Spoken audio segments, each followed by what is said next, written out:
Hello student, आप सभी का स्वागत हमारे YouTube channel study with reading में। स्टूडेंट, ये पॉलिटी का आज 10वां क्लास है। जिन्होंने अभी तक बाकी के 9 क्लासेस नहीं देखी है तो प्ले लिस्ट में वीडियो सेव है और आप सभी से रिक्वेस्ट है कि जरूर देखें। तो चलिए आज के अपने पॉलिटी के 10वें क्लास को देखते हैं। आज का टॉपिक है हमारा जुडिशरी यानी न्यायपालिका के बारे में पढ़ेंगे। इसमें हम हाई कोर्ट, सुप्रीम कोर्ट और अधीनस्थ न्यायालय के बारे में पढ़ने वाले हैं। तो आप सभी से रिक्वेस्ट है कि प्लीज़ वीडियो को पूरा देखें, लास्ट में एक लाइक शेयर कमेंट जरूर करें। अगर आप सभी को इसका पीडीएफ चाहिए तो मैं इस वीडियो के कमेंट बॉक्स के नीचे अपना टेलीग्राम लिंक दे दूंगा, आप वहां से इसका पीडीएफ डाउनलोड कर लेंगे। तो चलिए देखते हैं सबसे पहले कि मैंने 9वें पार्ट में क्या पढ़ा था, उसका थोड़ा सा रिवीजन करेंगे, फिर इसके बाद जुडिशरी यानी न्यायपालिका को पढ़ेंगे।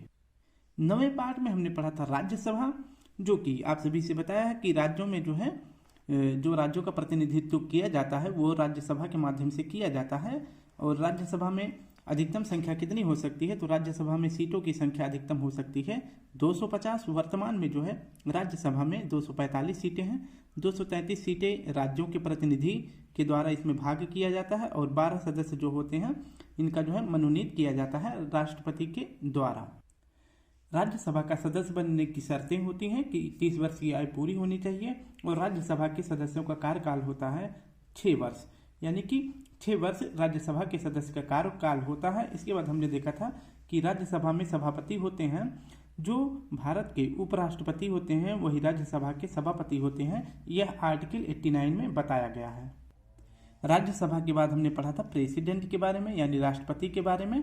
इनके बारे में अच्छे से आप सभी को एक्सप्लेनेशन किया था और राष्ट्रपति का उल्लेख संविधान में भाग या पार्ट 5 में किया गया है और अनुच्छेद 52 से लेकर 78 राष्ट्रपति के बारे में उल्लेख किया गया है। राष्ट्रपति के निर्वाचन में कौन कौन से लोग शामिल होते हैं, भाग लेते हैं, तो राष्ट्रपति का निर्वाचन मंडल आर्टिकल 54 में बताया गया है। लोकसभा के निर्वाचित सदस्य, राज्यसभा के निर्वाचित सदस्य, राज्यों की विधानसभाओं के निर्वाचित सदस्य और दिल्ली, पांडिचेरी और जम्मू कश्मीर के विधानसभा के सदस्य इनमें भाग लेते हैं, यानी राष्ट्रपति के चुनाव में ये सभी लोग भाग लेते हैं। राष्ट्रपति के चुनाव में जो 12 लोगों को राष्ट्रपति मनोनीत करते हैं, ये 12 लोग राष्ट्रपति के चुनाव में भाग नहीं लेते हैं। लेकिन जब राष्ट्रपति के ऊपर महाभियोग की प्रक्रिया लागू की जाती है तो ये 12 लोग भी उसमें अपना योगदान देते हैं। चुनाव के समय में नहीं देते हैं, लेकिन महाभियोग की प्रक्रिया में ये 12 लोग अपने वोट कर सकते। राष्ट्रपति की पदावधि कितनी है, तो राष्ट्रपति की पदावधि है 5 वर्ष। आर्टिकल 55 में यह बताया गया है। राष्ट्रपति की योग्यता क्या है, यानी कि राष्ट्रपति के बनने के लिए क्या क्या योग्यता होनी चाहिए। वह भारत का नागरिक हो, पागल या दिवालिया ना हो, 35 वर्ष की आयु पूरा कर सका हो, लोकसभा का सदस्य बनने की घोषणा रखता हो। इसके बाद आर्टिकल 58 में राष्ट्रपति पद की योग्यता के बारे में बताया गया है। राष्ट्रपति के शपथ का उल्लेख आर्टिकल 60 में किया गया। राष्ट्रपति शपथ ग्रहण करते हैं, यह बात आर्टिकल 60 में बताई गई है। ठीक है, ये याद रखेंगे। और राष्ट्रपति को शपथ कौन दिलाता है, तो सर्वोच्च न्यायालय के मुख्य न्यायाधीश राष्ट्रपति को शपथ दिलाते हैं। राष्ट्रपति पर महाभियोग लगाया जा सकता है, यह बात किसमें बताया गया है, तो आर्टिकल 56 में। लेकिन राष्ट्रपति पर महाभियोग की प्रक्रिया का वर्णन किसमें है, तो आर्टिकल 61 में है। राष्ट्रपति के पास शक्तियां कौन कौन सी होती हैं, तो इसको भी मैंने बता दिया था। इसके बाद अब देखेंगे आज के टॉपिक, थोड़ा सा आपातकालीन शक्तियां जो राष्ट्रपति के पास प्राप्त हैं उसको भी बता देते हैं। जैसे राष्ट्रीय आपात लगता है आर्टिकल 352 के तहत, राष्ट्रपति शासन आर्टिकल 356 के तहत, वित्तीय आपात आपातकाल कब लगता है, तो आर्टिकल 360 के तहत। ठीक है, तो इसमें होता है कि राष्ट्रीय आपातकाल इसके आधार 3 प्रकार से राष्ट्रीय आपात लग सकता है। एक तो युद्ध हो जाए, दूसरा बाह्य आक्रमण किसी देश के द्वारा हो जाए, या फिर अपने ही देश में आंतरिक शांति आंतरिक अशांति का कारण फैल जाए, यानी सशस्त्र विद्रोह हो जाए। तो इस प्रकार से राष्ट्र में 3 प्रकार से आपातकाल लगता है। तो अभी तक 3 बार राष्ट्रीय आपात लग चुका है। एक तो 1962 में इंडो चाइना वार के समय, 1971 में इंडो पाक वार के समय, 1975 में आंतरिक अशांति के कारण, उस समय कांग्रेस की सरकार थी और पीएम थी इंदिरा गांधी जी। ठीक है, राष्ट्रपति शासन यह 356 के तहत लगता है। भीमराव अम्बेडकर जी ने इसे डेथ आर्टिकल भी कहा है, ये आप याद रखेंगे। और यह राज्यों में लगाया जाता है राष्ट्रपति शासन। इसके बाद वित्तीय आपात के बारे में बताया था कि यह अभी भारत में 360 धारा के अंतर्गत वित्तीय आपातकाल लगाया जाता है, जो कि अपने भारत में अभी तक एक बार भी नहीं लगा है। ठीक है, तो इसके बाद हमारा टॉपिक क्या था, न्यायपालिका। तो चलिए पढ़ते हैं न्यायपालिका के बारे में। न्यायपालिका यानी जुडिशरी तो इसकी संरचना कैसी होती है इसके बारे में देख लेते हैं। यानी स्ट्रक्चर, भारतीय न्यायपालिका की संरचना एकीकृत यानी इंटीग्रेटेड न्यायपालिका जैसे होती है। ठीक है, तो भारतीय न्यायपालिका की संरचना एकीकृत न्यायपालिका जैसे है। इसमें सबसे ऊपर जो है स्थित शीर्ष अदालत, इसे एपेक्स कोर्ट भी कहते हैं। तो इसमें क्या होता है कि भारतीय न्यायालय की संरचना एकीकृत न्यायपालिका जैसे है। इसमें सबसे ऊपर स्थित शीर्ष अदालत होती है। तो सबसे ऊपर जो है स्थित कौन सी अदालत होती है, शीर्ष अदालत होती है, जिसे एपेक्स कोर्ट भी कहा जाता है। इससे क्वेश्चन नहीं पूछा जाता है क्योंकि इसकी संरचना के बारे में नहीं आता है। डायरेक्ट जो है पूछ सकता है कि जो जुडिशरी है इसका आकार कैसे है। तो इसका आकार हो जाता है आपका, इसका आकार होता है पिरामिडा आकार का। ठीक है, तो शेप इसका कैसा है, पिरामिड के आकार का इसका शेप होता है, आप सभी को पता है। इसमें जो है ये पिरामिड के शेप के आकार का होता है। सबसे नीचे जो होता है ये लोअर कोर्ट होता है, जिसे अधीनस्थ न्यायालय या जिला सत्र न्यायालय भी कहा जाता है। और इससे ऊपर जो हो जाता है आपका उच्च न्यायालय, और सबसे ऊपर आपका होता है सुप्रीम कोर्ट, जिसे सर्वोच्च न्यायालय भी कहते हैं। सर्वोच्च न्यायालय के बारे में मैंने बताया था कि आर्टिकल 32 के तहत जो है जिसका मौलिक अधिकार हनन हो रहा है, तो आर्टिकल 32 के अनुसार जो है वो डायरेक्ट जो है कहाँ जाता है, सुप्रीम कोर्ट में जाता है। और सुप्रीम कोर्ट में और कौन कौन से विवाद सुने जाते हैं, तो दो राज्यों के बीच का विवाद जो है कहाँ पर इसका फैसला किया जाता है, सुप्रीम कोर्ट में। और PVT यानी P मतलब प्रेसिडेंट, VP मतलब वाइस प्रेसिडेंट, प्रेसिडेंट और वाइस प्रेसिडेंट के अगर चुनाव में कोई विवाद हो जाता है तो इसका फैसला सुप्रीम कोर्ट करता है। राज्यों के बीच का विवाद ये भी सुप्रीम कोर्ट में।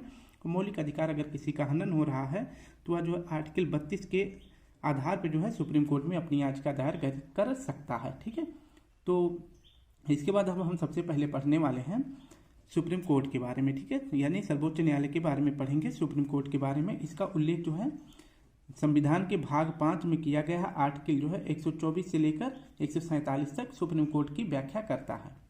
124 जो महत्वपूर्ण आर्टिकल हैं उनके बारे में मैं बता दूंगा, और बाकी के जो ज़्यादा इंपॉर्टेंट नहीं है लेकिन मैंने उस पर भी वीडियो बना के प्लेलिस्ट में वीडियो सेव करी है।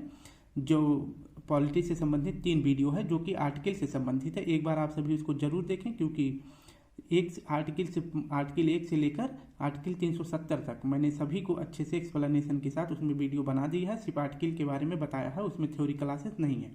ये थ्योरी क्लासेस है, इसमें जो इंपॉर्टेंट आर्टिकल होगा उसी के बारे में मैंने बता रखा है। ठीक है, तो सबसे पहले देखते हैं आर्टिकल 124। इसमें जो है सर्वोच्च न्यायालय का गठन बताया गया है। सर्वोच्च न्यायालय का गठन का उल्लेख किस आर्टिकल में किया गया है, तो 124 में किया गया है। सर्वोच्च न्यायालय यानी फेडरल कोर्ट ऑफ इंडिया, ठीक है, यानी इसे क्या कहते हैं, तो फेडरल कोर्ट ऑफ इंडिया को कहते हैं संघीय न्यायालय।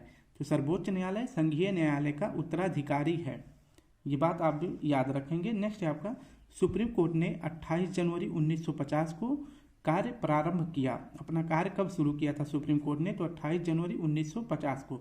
लेकिन सुप्रीम कोर्ट की स्थापना कब हुई थी, यानी स्थापित कब किया गया था, तो 26 जनवरी 1950 को सुप्रीम कोर्ट स्थापित किया गया था। कार्य स्टार्ट किया था उसके 2 दिन बाद यानी 28 जनवरी को। नेक्स्ट है आपका 1958 तक सर्वोच्च न्यायालय संसद में ही कार्यरत था। तो 1958 तक जो है सुप्रीम कोर्ट कहाँ पर कार्य कर रहा था, अपना संसद यानी पार्लियामेंट में। इसके बाद जो है इसके लिए अलग बिल्डिंग बना दी गई। मूल संविधान में सुप्रीम कोर्ट में एक CJI यानी मुख्य न्यायाधीश, चीफ जस्टिस ऑफ इंडिया, तो एक चीफ जस्टिस ऑफ इंडिया तथा 7 अन्य न्यायाधीशों की व्यवस्था की गई थी। मूल संविधान में एक मुख्य न्यायाधीश, बाकी 7 अन्य न्यायाधीश होते थे। नेक्स्ट है आपका सुप्रीम कोर्ट में एक CJI तथा 33 अन्य न्यायाधीश, टोटल कुल 34 हैं। तो वर्तमान में जो है सुप्रीम कोर्ट में क्या है, एक मुख्य न्यायाधीश है, बाकी 33 अन्य न्यायाधीश हैं, जिनकी टोटल संख्या हो जाती है 34। क्वालिफिकेशन ऑफ जजेस यानी इनकी योग्यता क्या है, इसके बारे में बताया गया है आर्टिकल 124(3) में। तो 124(3) में क्या बताया गया है, जजों के बारे में क्या योग्यता होनी चाहिए कि वो जज बन सकते हैं। तो इसमें सबसे पहले बताया गया, ये तो सभी को पता है कि भारत का नागरिक होना चाहिए, एक या एक से अधिक उच्च न्यायालयों में लगातार 5 वर्षों तक जज रहा हो। तो किसी को जज बनना है तो सबसे पहली प्रायोरिटी हो जाती है कि वह भारत का नागरिक हो। इसके बाद वह एक या एक से अधिक उच्च न्यायालयों में 5 वर्षों तक जज रहा हो। ठीक है, ये बात ध्यान रखेंगे। तो 5 वर्षों तक लगातार क्या रहा हो, जज रहा हो। और फिर कंडीशन क्या है, एक या एक से अधिक उच्च न्यायालयों में अधिवक्ता यानी वकील एडवोकेट रहा हो। या तो ये कंडीशन होनी चाहिए या फिर ये होनी चाहिए, दोनों में से एक होना चाहिए। नेक्स्ट आपका राष्ट्रपति की नज़र में एक अच्छा अधिवेत्ता यानी ज्यूरिस्ट हो, मतलब उसे अच्छी तरह से कानून का ज्ञान हो, यह भी जो है फॉलो करता है आपके जज बनने में। तो राष्ट्रपति की नज़र में आप एक अच्छे कानून वेत्ता हो, यह भी बात जो है आपके न्यायाधीश बनने पर लागू हो सकती है। तो 3 कंडीशन है, एक तो आप जो है उच्च न्यायालय में 5 वर्षों तक जज रहे हों, या फिर उच्च न्यायालय में 10 वर्षों तक आप वकील रहे हों, या फिर तीसरा हो जाता है कि राष्ट्रपति की नज़र में आप एक अच्छे कानून जानकार हों। तो ये 3 कंडीशन होती है आपको सुप्रीम कोर्ट का जज बनने के लिए। सुप्रीम कोर्ट के जज का कार्यकाल यानी टेन्योर कितना होता है, तो 65 वर्ष तक जो है वो अपने पद पर बने रह सकते हैं।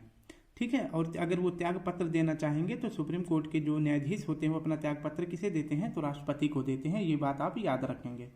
और राष्ट्रपति किसे देता है, तो राष्ट्रपति अपना जो है अगर त्याग पत्र देंगे तो वाइस प्रेसिडेंट को देंगे। अगर वाइस प्रेसिडेंट को अपना त्याग पत्र देना है तो वो किसे देगा, तो वो राष्ट्रपति को देंगे। तो याद रखेंगे, टॉपिक हमारा चल रहा है जुडिशरी। तो इसमें जो है मुख्य न्यायाधीश या न्यायाधीश कोई भी होगा सुप्रीम कोर्ट का, वो अपना त्यागपत्र किसे देगा, राष्ट्रपति को देगा। न्यायाधीश को उनके पद से हटाना यह अधिकार यह आधार जो है किस प्रकार लागू होता है, इसमें मैं बताया कि अगर न्यायाधीश जो है कानून के आधार पर यानी संविधान के आधार पर काम नहीं कर रहे हैं तो न्यायाधीशों को भी हटाने की प्रक्रिया हमारे संविधान में दी गई है, जिसका उल्लेख आर्टिकल 124(4) में किया गया है। यानी असमर्थता हो, यानी सुप्रीम कोर्ट के जो जज हैं वो अपना कार्य करने में असमर्थ हो, यानी इनकैपेसिटी हो।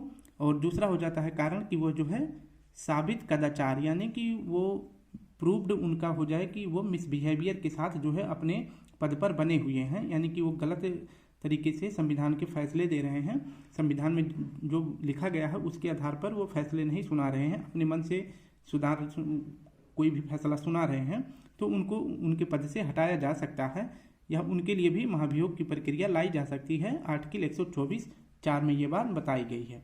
तो सुप्रीम कोर्ट के जो न्यायाधीश होते हैं उन पर जो है महाभियोग की प्रक्रिया किस आधार पर लागू होती है, तो सदन में 2/3 बहुमत से पारित प्रस्ताव, कोई भी सदन हो चाहे लोकसभा या राज्यसभा हो, तो उस सदन में जो है उस सदन का 2/3 बहुमत से प्रस्ताव पारित हो, या फिर लोकसभा में 100 लोगों का हस्ताक्षर लेकर आए, राज्यसभा में 50 लोगों का हस्ताक्षर होना चाहिए। तो ये इसमें क्राइटेरिया है, किसी भी सदन में लाएं उसका 2/3 बहुमत से प्रस्ताव पारित होना चाहिए। अगर लोकसभा में लेके जा रहे हैं तो 100 लोगों का हस्ताक्षर करा लाएं, या फिर राज्यसभा में हो तो 50 लोगों का हस्ताक्षर हो। इसके बाद जो है महाभियोग लगाकर जो सुप्रीम कोर्ट के जज हैं उनको हटाया जा सकता है। ठीक है, तो ये प्रक्रिया होती है हटाने की। क्वेश्चन सिर्फ ये इतना पूछेगा कि न्यायाधीश को उनके पद से हटाने का आर्टिकल क्या है, 124(4) है। ठीक है। वेतन यानी सैलरी क्या होता है, तो जो मुख्य न्यायाधीश होते हैं CJI यानी चीफ जस्टिस ऑफ इंडिया, इनका वेतन होता है 2.8 लाख पर मंथ, और वहीं अन्य जो न्यायाधीश होते हैं उनका 2.5 लाख पर मंथ होता है। ठीक है, तो ये आप उनके वेतन के बारे में देख सकते हैं। शपथ कौन दिलाता है, यानी ओथ कौन दिलाता है राष्ट्रपति CJI को, या फिर जो अन्य न्यायाधीश हैं इन सभी को शपथ कौन दिलाता है, तो राष्ट्रपति के द्वारा इन्हें शपथ दिलाया जाता है। प्रथम मुख्य न्यायाधीश कौन थे, तो सुप्रीम कोर्ट के प्रथम मुख्य न्यायाधीश थे हीरालाल जे कानिया जी थे। नोट है, सुप्रीम कोर्ट की पहली महिला न्यायाधीश कौन थी, अभी हाल ही में इनकी मृत्यु हो गई है। तो सुप्रीम कोर्ट की पहली महिला न्यायाधीश थी फातिमा बीबी जी, अभी इनकी हाल ही में मृत्यु हो गई है। इंदु मल्होत्रा, यह भी नाम बहुत इंपॉर्टेंट है, यह पहली महिला अधिवक्ता यानी वकील हैं जो सुप्रीम कोर्ट में न्यायाधीश बनी, यानी कि ये वकील से जो है सुप्रीम कोर्ट में न्यायाधीश बन गई हैं। तो ये भी याद रखेंगे, वकील से जो है न्यायाधीश कौन बना है, इंदु मल्होत्रा। नेक्स्ट है आपका सुप्रीम कोर्ट में CJI के तौर पर सबसे लंबा कार्यकाल किसका है, यानी मुख्य न्यायाधीश के तौर पर सुप्रीम कोर्ट में किसका सबसे लंबा कार्यकाल है, तो YV चंद्रचूड़, जो वर्तमान में DY चंद्रचूड़ साहब हैं, उन्हीं के पिताजी ये हैं YV चंद्रचूड़। नेक्स्ट है आपका आर्टिकल 129, इसमें जो है 2 पॉइंट बताया गया है, पहला और दूसरा। तो पहला देखते हैं, सुप्रीम कोर्ट को उसकी अवमानना के लिए दंड देने का अधिकार है। यानी अगर कोई सुप्रीम कोर्ट के फैसले को नहीं मानता है तो उसे दंड भी दिया जा सकता है। और दूसरा है सुप्रीम कोर्ट एक अभिलेख न्यायालय है। ये क्वेश्चन पूछा गया है, सुप्रीम कोर्ट एक अभिलेख न्यायालय है, यह बात किस अनुच्छेद में कही गई है? तो आर्टिकल 129 में कही गई है। नेक्स्ट है आपका आर्टिकल 137। इसमें क्या है? इसमें भी 2 पॉइंट है, पहला और दूसरा। तो पहला देखते हैं, न्यायपालिका को अपने ही निर्णय की समीक्षा करने का अधिकार है। यानी न्यायपालिका यानी सुप्रीम कोर्ट अगर कोई फैसला सुना देती है तो अगर वह चाहे तो अपने निर्णय पर फिर से एक बार पुनर्विचार कर सकती है। और नेक्स्ट पॉइंट है कि न्यायपालिका संसद द्वारा पारित किसी कानून को रद्द कर सकती है। यानी पार्लियामेंट में अगर कोई कानून ऐसा पारित हो गया है जो सुप्रीम कोर्ट को लगे कि यह संवैधानिक आधार पर नहीं कानून बना है, तो उसे सुप्रीम कोर्ट रद्द भी कर सकती है यदि उस कानून में संविधान की आधारभूत संरचना का उल्लंघन हुआ हो। सुप्रीम कोर्ट में यह बात कही गई है कि अगर कानून में संविधान की आधारभूत संरचना का उल्लंघन है तो सुप्रीम कोर्ट उस कानून को रद्द कर सकती है। और संविधान की आधारभूत संरचना का उल्लंघन किस केस में इसकी सुनवाई की गई थी? तो 1973 में एक केस आया था, केशवानंद भारती केस। ठीक है, तो मैंने इसको पहले ही बता दिया था, ये आप याद रखेंगे। केशवानंद भारती केस में संविधान की आधारभूत संरचना के बारे में मतलब बात कही गई है। नेक्स्ट है आपका संविधान की व्याख्या का अधिकार न्यायपालिका के पास है। तो संविधान की व्याख्या का अधिकार किसके पास होता है? तो यह न्यायपालिका के पास होता है, ये आप सभी को पता है। नेक्स्ट है आपका 144। इसमें बताया गया है कि जो सुप्रीम कोर्ट राष्ट्रपति को किसी भी मुद्दे पर सलाह दे सकता है। सुप्रीम कोर्ट राष्ट्रपति को किसी भी मुद्दे पर सलाह दे सकता है और राष्ट्रपति यह बाध्यकारी नहीं है कि उसे सुप्रीम कोर्ट के फैसले को मानना ही होगा। तो इतने ही महत्वपूर्ण जो है क्वेश्चन सुप्रीम कोर्ट से बनते हैं। तो मैंने इसे जो है जल्दी से 10 से 15 मिनट में समाप्त कर दिया है। अब हम जो है जल्दी से हाई कोर्ट के बारे में भी देख लेते हैं। ये हमारा हाई कोर्ट यानी उच्च न्यायालय, इसका वर्णन जो है भाग 6 में किया गया है। आर्टिकल जो है 212 से लेकर 232 तक हाई कोर्ट का उल्लेख है, ये भी आप याद रखेंगे। और जो है हाई कोर्ट का पहली बार कब बना था? तो हाई कोर्ट 1862 में 3 हाई कोर्ट बनाए गए थे। इसको मैंने स्टार्टिंग में ही बता दिया था, जब पहला वीडियो पढ़ा रहा था तो उसी में बता दिया था। तो जो 1882 में 3 हाई कोर्ट बने थे, कहाँ कहाँ पर? कलकत्ता में, बॉम्बे में और मद्रास में। ये तीनों प्रेसिडेंसी थी। और इसमें जो है कौन कार्य कर रहा था? तो ईस्ट इंडिया कंपनी इसमें कार्य कर रही थी। ठीक है, नेक्स्ट है आपका आर्टिकल 214। आर्टिकल 214 में प्रत्येक राज्य में एक उच्च न्यायालय होगा। तो प्रत्येक राज्य में एक हाई कोर्ट होगा। यह जो है किस आर्टिकल में बताया गया है? 214 में। इसके बाद 231 में क्या कहा गया है? तो संसद को यह अधिकार है कि वह 2 या 2 से अधिक राज्यों के लिए एक साझा उच्च न्यायालय स्थापित कर सकता है। यानी कि सुप्रीम कोर्ट के पास संसद के पास यह अधिकार है कि वह जो है 2 राज्यों के बीच एक ही हाई कोर्ट स्थापित कर सकता है। ठीक है, जैसे ऐसा वो जो है कहाँ कहाँ पर है? तो पंजाब और हरियाणा में एक ही हाई कोर्ट है। और वह कहाँ पर है? तो चंडीगढ़ उच्च न्यायालय। इसके बाद महाराष्ट्र, गोवा, दमन और दीव, इन तीनों का जो है हाई कोर्ट कहाँ पर है? एक ही जगह पे है, मुंबई हाई कोर्ट में। असम, अरुणाचल प्रदेश, नागालैंड और मिजोरम, इन 4 राज्यों का जो है गुवाहाटी हाई कोर्ट में फैसला होता है। नेक्स्ट है आपका केरल और लक्षद्वीप, इन 2 राज्यों का जो है कहाँ पर सुनवाई होता है? तो ये कोच्चि हाई कोर्ट में होता है। जबकि वेस्ट बंगाल और अंडमान निकोबार का फैसला कहाँ होता है? तो कोलकाता हाई कोर्ट में होता है। तो भारत में संसद के पास अधिकार है कि 2 या 2 से अधिक राज्यों के बीच एक ही हाई कोर्ट स्थापित कर सकता है। नेक्स्ट देखते हैं उच्च न्यायालय का गठन। यह जो है आर्टिकल किसमें बताया गया है? तो आर्टिकल 216 में उच्च न्यायालय का गठन के बारे में बताया गया है। देख लेते हैं। उच्च न्यायालय में एक मुख्य न्यायाधीश और अन्य न्यायाधीश होते हैं। हाई कोर्ट में जजेस की संख्या निश्चित नहीं होती। तो हाई कोर्ट में जजेस की संख्या निश्चित नहीं होती है, ये बात भी आप याद रखेंगे। और सबसे ज़्यादा जो जज हैं किस हाई कोर्ट में है? तो प्रयागराज हाई कोर्ट में है। ठीक है, जो कि यूपी का है। नेक्स्ट है आपका क्वालिफिकेशन क्या है उच्च हाई कोर्ट जजों के लिए कि वो जो है हाई कोर्ट का जज बन सकते हैं। उसके लिए जो है क्वालिफिकेशन यानी योग्यता क्या क्या बताया गया है? तो आर्टिकल 217(2) में यह बताया गया है कि कम से कम 10 वर्षों तक एक या एक से अधिक हाई कोर्ट में लगातार एडवोकेट रहे हों, मतलब किसी भी हाई कोर्ट में जो है लगातार 10 वर्षों तक वकील रहे हों, तथा कम से कम 10 वर्षों तक किसी न्यायिक पद यानी जुडिशियली पोस्ट पर रहा हो। तो इस प्रकार से जो है आप हाई कोर्ट के जज बन सकते हैं।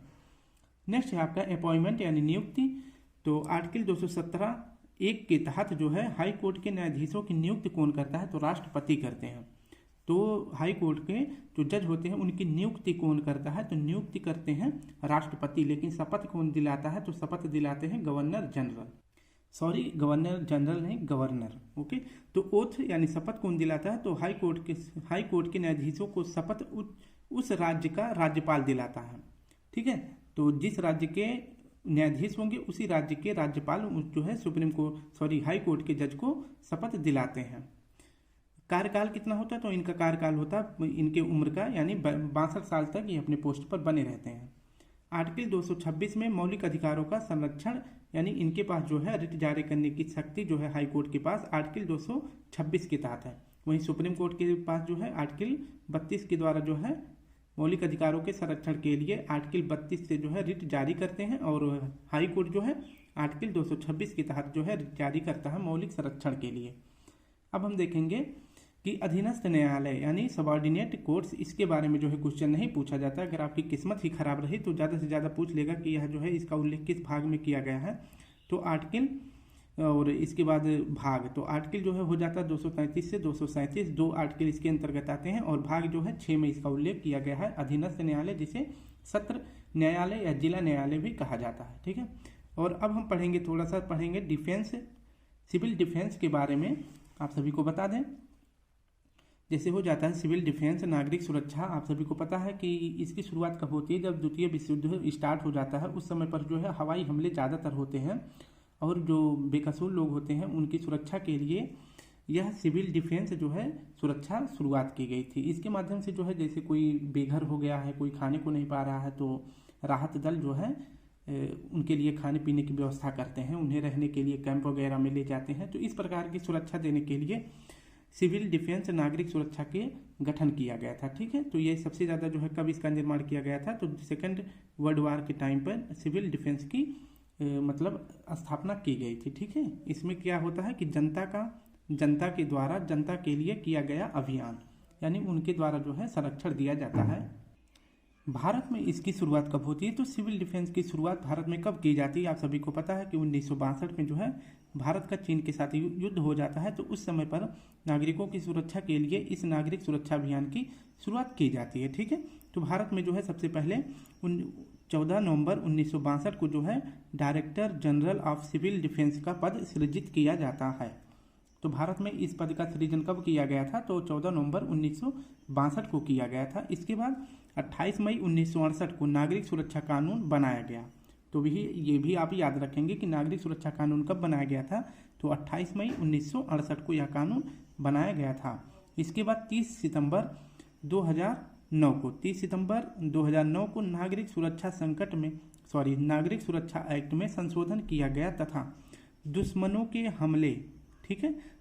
के हमले के स्थान पर आपदा शब्द का इस्तेमाल किया जाने लगा। तो दुश्मन के हमले के स्थान पर जो है आपदा शब्द कब से इस्तेमाल किया जाने लगा था, तो 30 सितंबर 2009 से। नेक्स्ट है आपका, वर्तमान में देश के सभी राज्यों और केंद्र शासित प्रदेशों में लगभग 225 शहरों में सिविल डिफेंस ऑर्गेनाइजेशन की शाखाएं स्थित हैं। तो भारत में प्रत्येक राज्य और केंद्र शासित प्रदेशों में लगभग 225 शहरों में सिविल डिफेंस ऑर्गेनाइजेशन की शाखाएं स्थित हैं। ये आप याद रखेंगे। इसके बाद नोट करके सरकारी कर्मचारी भी इस संगठन के सदस्य होते हैं। इसका मतलब होता है कि कोई आपदा आ जाए या भूकंप या किसी भी प्रकार का अगर कोई जोखिम आ जाता है, तो उस समय पर जो सरकारी कर्मचारी हैं उनको उसमें लगा दिया जाता है। ठीक है, उस कार्य में लगा दिया जाएगा। मान लीजिए कोई भूकंप आ गया तो बिल्डिंग वगैरह गिर जाती है, तो अगर वहाँ पे सेना जल्दी से नहीं पहुँच पाती है तो सरकारी कर्मचारियों को उसमें अपना योगदान देना होता है, और वो जाके ईंट पत्थर वगैरह हटाकर अगर देखते हैं कोई दब गया होता है तो उसको बाहर निकालते हैं। ठीक है, तो सरकारी कर्मचारी भी इस सिविल डिफेंस ऑर्गेनाइजेशन के सदस्य होते हैं। और अगर इस तरह का कोई हमला होता है तो इसमें जो है संकेत देने के लिए बहुत सारे सिंबल होते हैं, साइन होते हैं, तो इसको देख लेते हैं। जैसे एयर स्ट्राइक जब होता है तो उस समय पर कुछ संकेत और इस सिंबल होते हैं जिससे आप सभी को पता लग सकता है कि यह जो है किस प्रकार की सूचना मिल रही है। ठीक है, तो जैसे अगर रेड लाइट या फिर रेड लाइट या रेड फ्लैग अगर दिखा दिया जाए, रात में तो फ्लैग दिखा दिया जाएगा, लेकिन रात में जो है रेड लाइट जलाई जाती है, तो इसका मतलब हो जाता है कि हवाई हमले का संकेत है। ठीक है, कि हवाई हमला यानी कि ऊपर से जो है अटैक हो सकता है। इसके लिए जो है कौन सा सिंबल दिखाया जाता है, तो रेड लाइट दिखाया जाता है रात में, और दिन में रेड फ्लैग दिखाया जाता है। ठीक है, और अगर पीला रंग दिखाया जाए तो इसका मतलब होता है कि हमले की संभावना हो सकती है, यानी हमला हो सकता है, ऐसी बात कही जा रही है। और तीसरा होता है आपका, अगर सफ़ेद रंग दिखा दिया जाए तो इसका मतलब होता है कि हमला टल जाने का संकेत, यानी हमला टल जाएगा। ठीक है, नेक्स्ट कलर है आपका हरा रंग। हरा रंग का मतलब होता है कि हमला समाप्त होने का संकेत, यानी हमला अब समाप्त हो गया है, इससे अब डरने की जरूरत नहीं है, तो उस समय पर जो है हरा रंग दिखाया जाता है। ब्लैक आउट का मतलब हो जाता है, ब्लैक आउट का मतलब होता है कि हमले के दौरान के समय लाइट ऑफ कर देना। ठीक है, यानी कि अगर कोई ऊपर से अटैक करना चाहता है जहाज वगैरह से, तो उस समय पर ये होता है कि ब्लैक आउट का मतलब होता है, संकेत मिलता है आपको, तो उस समय पर आप अपने घर की खिड़कियां बंद कर लें, जो लाइट जल रही हैं तो उसको भी बंद कर दें, नहीं तो जो ऊपर से अटैक करते हैं उनको सिर्फ इतना दिखना चाहिए कि कहीं पर अगर रोशनी जल रही है तो वहीं पे जो है अटैक कर देते हैं। ठीक है, तो ब्लैक आउट का मतलब होता है पूरा अंधेरा कर देना। ये होता है कुछ इस तरह के सिंबल जो आप सभी को पता होना चाहिए। अब हम पढ़ेंगे डिसेबिलिटी यानी दिव्यांगता के बारे में। इससे भी क्वेश्चन पूछा जाता है और 5 मिनट की वीडियो और होने वाली है, जल्दी पढ़ लेते हैं। तो विकलांगता मतलब हो जाता है जो शारीरिक रूप से किसी भी चीज़ में, जिसके शारीरिक रूप से जिसके किसी भी अंग में या फिर किसी भी भाग में कोई विकार हो। ठीक है, तो विकलांगता जो है 2016 में इसे जो है दिव्यांग शब्द का नाम दे दिया गया था प्राइम मिनिस्टर मोदी जी के द्वारा।